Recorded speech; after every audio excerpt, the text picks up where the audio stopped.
दया धर्म का मूल है, पाप मूल अभिमान। तुलसी दया न छोड़िए, जब लग घट में प्राण। हमने कभी भी अपने हृदय में तय दया नहीं छोड़नी चाहिए।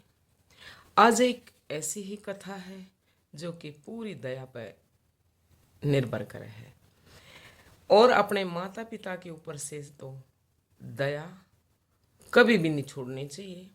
माँ बाप जब लाचार हो जाए तो उस माता पिता पर दया जरूर रखनी चाहिए। ऐसी एक माता की कहानी आज जरूर सुने सारी, और सुन के किसी लागी कथा वो भी जरूर बतावें। माँ बेटा रहा कर दे। पिता का बचपन में ही देहांत हो गया था। माता बुजुर्ग हो चली। घर में बहू आ गई, बेटे की शादी कर दी। घर नया बनाया था।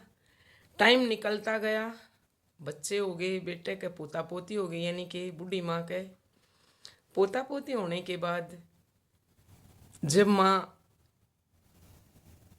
चलन दी तो दीवारा का हाथ लगा लगा कर चल्या कर दी। तो यह बात बहू पर कति बर्दाश्त नहीं होती कि वो हर पल हर समय अपने बेटे ने सिखांदी कि माँ जी ने सारी दीवारें गंदी कर दी हैं, पूरी दीवारा का हाथ लगा लगा कर चल रहे। तो बेटा भी माँ ने अड़कांदा कि है माँ, अपने सारे पर नहीं चला जाता, नहीं चला जाता तो लाठी ले ले, डोगा ले ले, लेकिन दीवारा न मत छेड़ा कर, दीवारा का हाथ मत लगाया कर। फिर भी बखत है, समय है, जिसमें ये बुढ़ापा आया हुआ है उसने पता लगे बुढ़ापा चीज क्यों है, बुढ़ापा क्यों कर कटे है। और ये बुढ़ापा सब में आना बहन भाइयों। अगर आपके भी अपने के बूढ़े माता पिता हैं तो जरूर सेवा करिए, क्योंकि ये दोबारा नहीं मिलेंगे, ये एक ही बार मिले हैं। बूढ़ी माँ डर दी।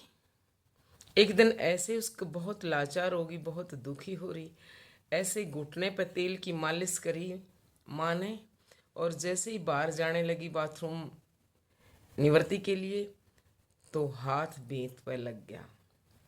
जिस दीवार पर पूरा पेंट हो रहा था और एक निशान सा बन गया। उस दिन फिर घर में बहुत कलेश होया, बहुत कहा सुनी हुई, ये के कर दिया, नई दीवार गंदी कर दी, वो कर दिया, ये कर दिया। बहू ने बहुत ताने मारे। तो क्यों होना था बहन भाइयों, समय तो सब काना है। बूढ़ी माँ का भी आया। एक दिन वो गिर जा है अकस्मात, जैसे वो बाथरूम में गई तो वो गिरते उसकी मौत हो जाए। मौत होने के बाद संस्कार हो गए, सभी समय बीतता गया। बहू बेटा ने सारे संस्कार कर दिए माँ के।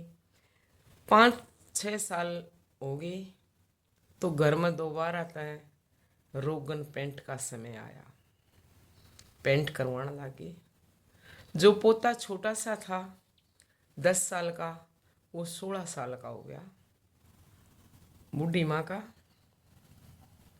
और पेंट वाले ने बोला कि हमारे घर में बहुत अच्छा पेंट करना, पर जो ये दीवार पे मेरी दादी के निशान है ना, इनको मत छूना। उस पेंटर ने ये बात मालिक को बताई कि आपका बेटा ऐसे ऐसे कह रहा है कि इसको मत छूना। दोनों पति पत्नी ने बात करी कि ये कि हम तो घर ने नया पेंट करवाओ हाँ, और बेटा हमारा मना करे है, भाई दादी की ये निशानी छूने हैं। तो बहन भाइयों, पेंटर ने कहा कोई बात नहीं, मैं कुछ ऐसी चित्रकारी करूँगा कि ये निशान भी नहीं जाएंगे और चित्रकारी बन जाएगी, और आपका बेटा भी खुश होगा और आप भी खुश होगे। कुछ मैं ऐसा करूँगा। तो उसने, जो बूढ़ी माँ का बेटा था, उसने एक आ भरी, चलो अच्छा होया, हमारा घर भी साफ हो जाएगा और ये निशाना की जगह एक पेंटिंग भी बन जाएगी। उस चित्रकार ने, जो पेंटर था, उसने ऐसी चित्रकारी करी कि वो देखने लायक होगी चित्रकारी।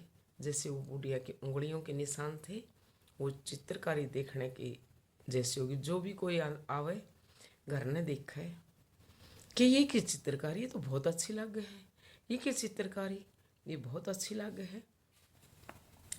तो जो घर का मालिक था उसके दो बच्चे थे, एक बेटा था एक बेटी थी।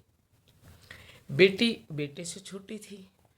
तो वो चित्रकारी जैसे बढ़ाई, एक दिन स्कूल में उसकी प्रतियोगिता थी, और प्रतियोगिता में उसने जो उसके घर में चित्रकारी बनी थी उसने वही कलाकृति दिखाई, और वो उस कलाकृति में फर्स्ट आई।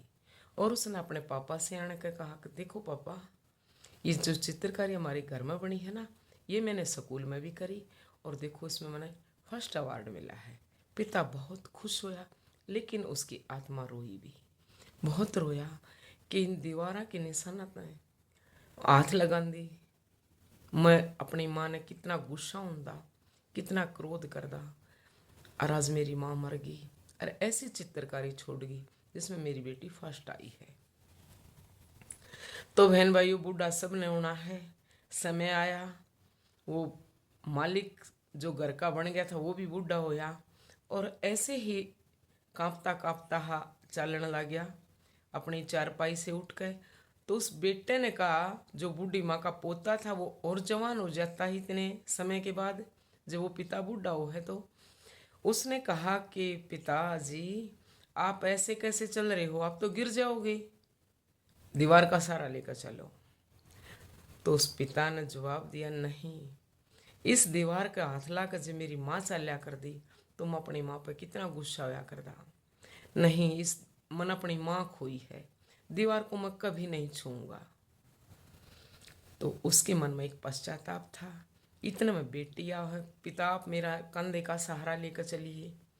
तो वो बहुत रोआ है अपनी चारपाई पर बैठ के कि देखो मन अपनी माँ के साथ क्या करा, और मेरा बेटा भी कह कि दीवार का हाथ ला कर चल पापा, मैं कहूँ कि दीवार गंदी हो जाएगी, तो बेटा कहे दीवार और बन जाएगी, लेकिन आप गिर गए, आप कहाँ से आओगे।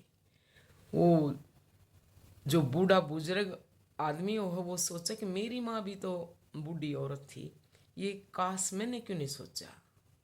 तो उसका मन बहुत पश्चाताप में भर जा है। लेकिन पश्चाताप करे तो बहन भाइयों कोई भी फिर फर्क नहीं लगता। समय रहते संभल जाइए, अपने पूर्वजों की, अपने बड़ों की खूब सेवा कीजिए, जैसे भी आपको बन पड़े। दीवारें फिर हो जाएंगी, लेकिन बड़े बुजुर्ग कहाँ से आएंगे। तो जय माता दी। इसी के साथ ही मैं अपनी वाणी को विराम दूंगी। अगर आपने ये कथा अच्छी लग गई, एक सच्ची घटना पर आधारित है, अच्छी लागत है, कमेंट में ज़रूर बतावें, और जय माता दी ज़रूर कह कर जावें।